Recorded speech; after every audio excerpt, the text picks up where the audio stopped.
Wait, before you click away, do you feel that? That uneasy feeling in your head telling you something isn't right?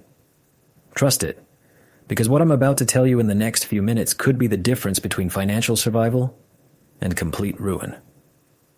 Right now, as you're watching this video, the global financial system is balancing on the edge of a cliff. And here's the terrifying part. Almost nobody is ready for what's coming next. In just a few minutes, you'll discover why the 2026 crash could be 10 times worse than the Great Depression of 1929, and why this time, nobody is coming to save you. Have you ever felt a tiny tremor under your feet? A subtle sign that something big is about to shift? That's exactly what I feel when I look at the global economy today. People talk about market corrections, about downturns, but I'm convinced we're standing on the threshold of something much, much bigger. What if I told you that the crash of 2026 could make the Great Depression of 1929 look like a minor inconvenience? And what's even more alarming, almost nobody is preparing for it. Stay with me, because over the next 10 minutes, I'm going to explain why this isn't just fear-mongering. This is a warning based on clear, flashing red signals that most people choose to ignore. And the main question that should keep you up at night, what will you do when everything collapses?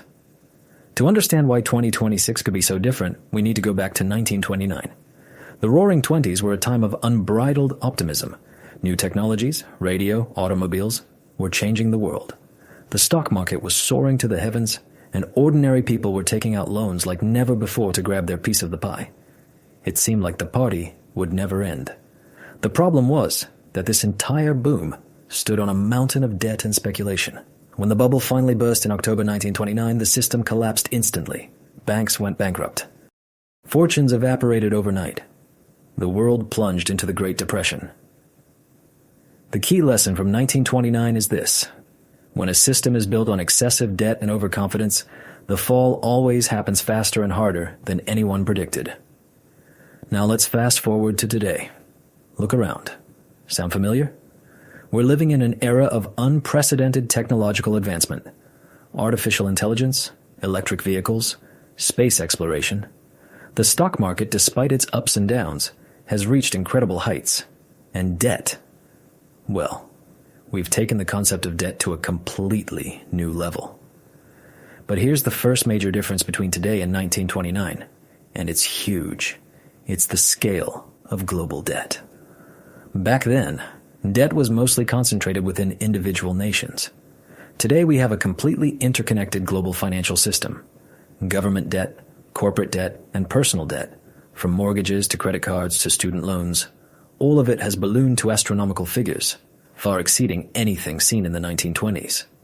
We're no longer talking about one country's problem. We're talking about a global house of cards where if one major economy wobbles, the entire structure could come crashing down. This interconnectedness means a crisis can spread like wildfire, moving from one country to another in a matter of hours, not weeks or months. Imagine, you wake up in the morning, open your phone, and your savings have simply vanished. Not because of something that happened in your country, but because somewhere on the other side of the world, something broke. The second, and perhaps more dangerous factor is what I call the everything bubble. In 1929, the primary bubble was in the stock market. Today, it seems like everything is in a bubble. Stocks, real estate, cryptocurrencies, even collectibles like trading cards and NFTs. All of this has skyrocketed in price. This has been fueled by over a decade of near-zero interest rates and massive money printing by central banks around the world.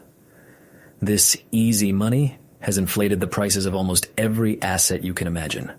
And here's what's truly frightening. When the correction comes, it won't just be the stock market that takes a hit. This will be a simultaneous implosion across all asset classes. Imagine your investment portfolio, the value of your home, and your crypto investments all falling at the same time, right now. This scenario didn't exist in 1929, and that's what makes the potential consequences so much more devastating for the average person. You won't be able to hide. You won't be able to move money from stocks to real estate, because everything will collapse. Now let's talk about the third critical factor, the speed of information and panic. In 1929, News traveled slowly. It moved at the speed of telegraphs and newspapers. People lined up outside banks because they heard a rumor, but it was localized. Physical panic. Today, we live in an age of instant information and digital finance. A market crash can be triggered by a single tweet or an algorithmic trading malfunction. Billions of dollars can be wiped out in seconds before most people even realize what's happening. Panic spreads globally through social media and 24/7 news cycles. This digital acceleration means we won't have time to react. The bank runs of the future won't be people standing on the street. It'll be millions of people simultaneously trying to withdraw their money digitally, potentially paralyzing the entire system.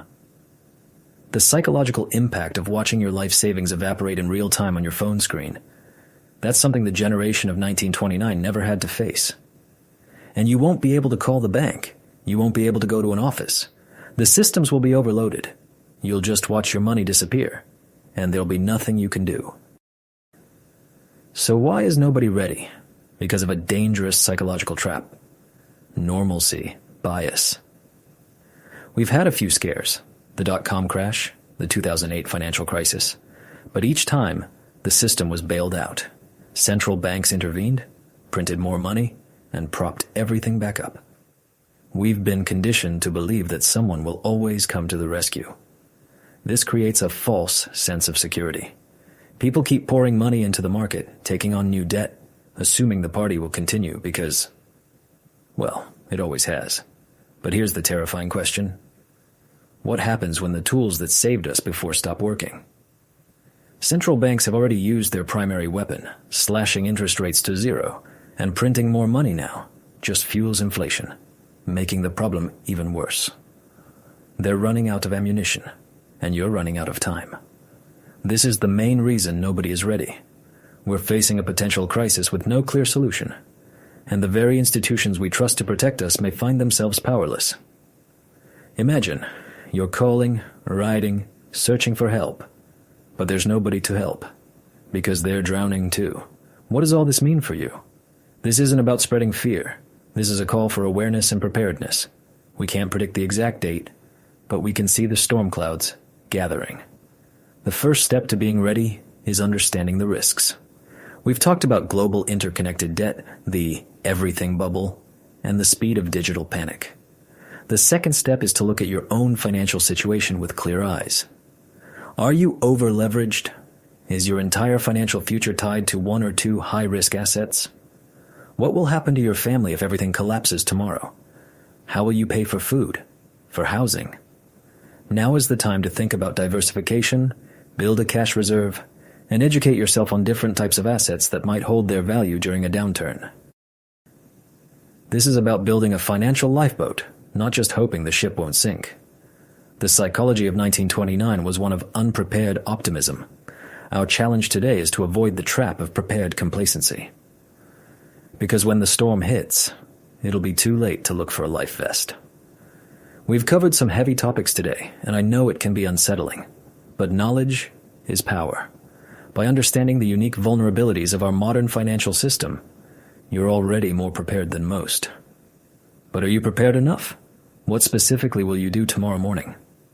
This isn't a call to panic, but a call to be prudent.